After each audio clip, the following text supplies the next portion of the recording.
Hey there, YouTube. Pat for This Land Boughton here, and I think I had a stroke of genius.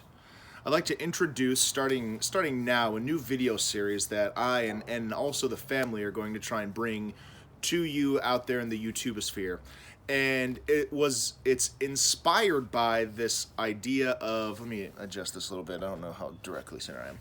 It's inspired by this idea that a new tax plan has just been voted into law, and there's a lot of fear and concern and prediction that it's going to spiral our nation into a Great Depression. At this stage, a lot of us are feeling out of touch with our government. We're not being listened to or cared to or whatever it is. And so I want to take these opportunities over the next year or so to act out a thought experiment of, let's assume a Great Depression takes place. I'm not saying it will. I'm not an expert. I don't know, but let's assume. And I think it fits really well into the mission and approach of this channel and the family, what we're doing.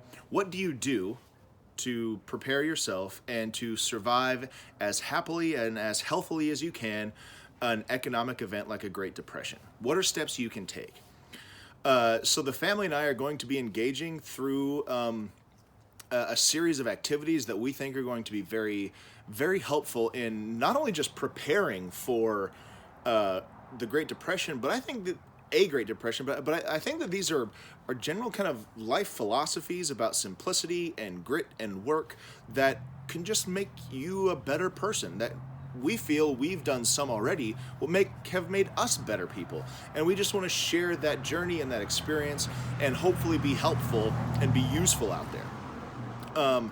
And in doing that, we've spent some time researching Great Depression skills. We've also just had conversations with our grandparents about what it was like when they were kids during the Great Depression, and our great grandparents and what they did to get by, and what were the tools to be as happy and as healthy as possible when you didn't have much.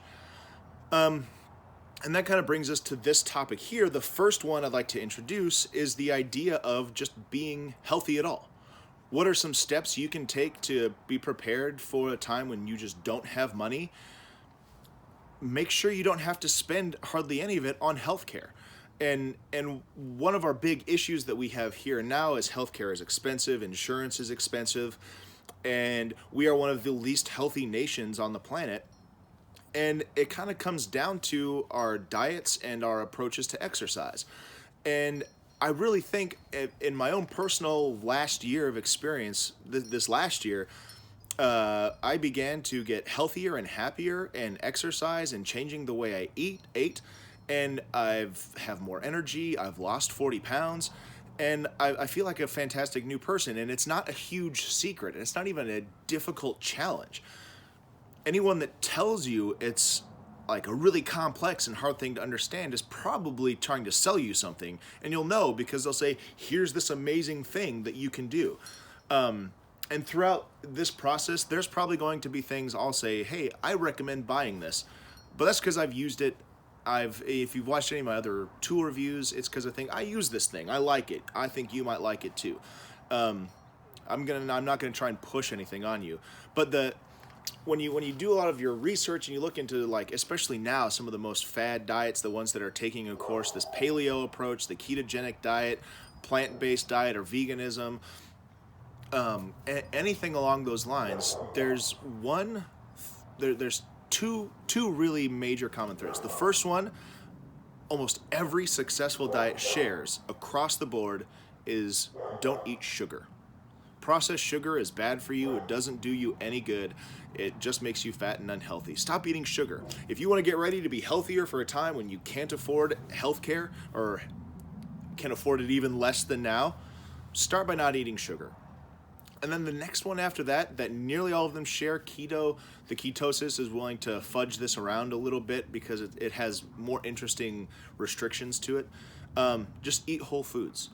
You don't have to spend your entire life planning this paleo approach or this vegan approach or this plant-based approach or this keto approach if really all you do is say, this food I'm about to eat, how processed is it? And make it as unprocessed as possible. Just eat the straight vegetable. Just eat the straight piece of fruit. Just eat that whole grain in a pasta or whatever it is. Just eat that whole piece of meat. That alone, that one approach alone, whole foods, unprocessed foods, is going to leave you to become such a healthier person. And when you think a few years down the line, we have an economic collapse and healthcare is hard to come by, if you're just healthier because you ate whole foods, you're better off than you were before. And I understand it's hard because there are some people that live in food deserts in big cities, in areas where access to healthy, fresh, whole fruits and vegetables is harder to do. And all I can say to you is start where you can.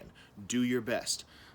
Grow what food you can't buy. Do whatever you can. I don't know what the solutions are because I don't know exactly what your problems are, but work your way and problem solve through it. Do whatever you can to just increase the amount of whole foods you eat because it will make you that much healthier.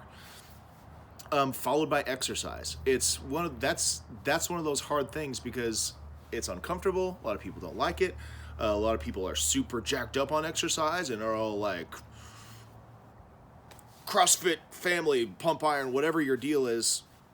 I get it, but if all you do is walk a mile a day or every 2 days, combine that with eating whole foods, imagine how much more energy, clear of mind, and healthier you're going to be in 6 months. Just that.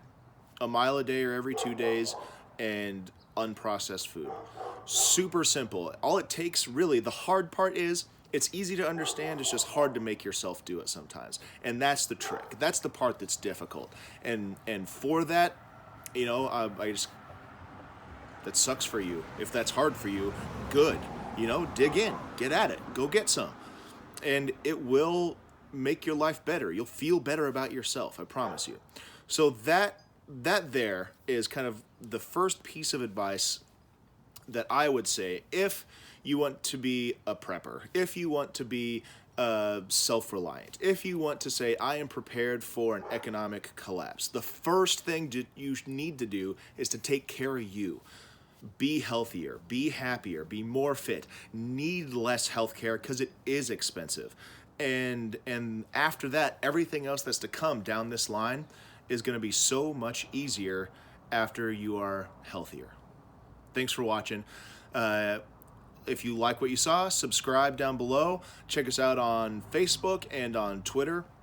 We have a Patreon, a link below. Help support the channel and the content that we're creating here. And remember, whatever you do for this land, you do for everybody. Thanks for watching. See you around.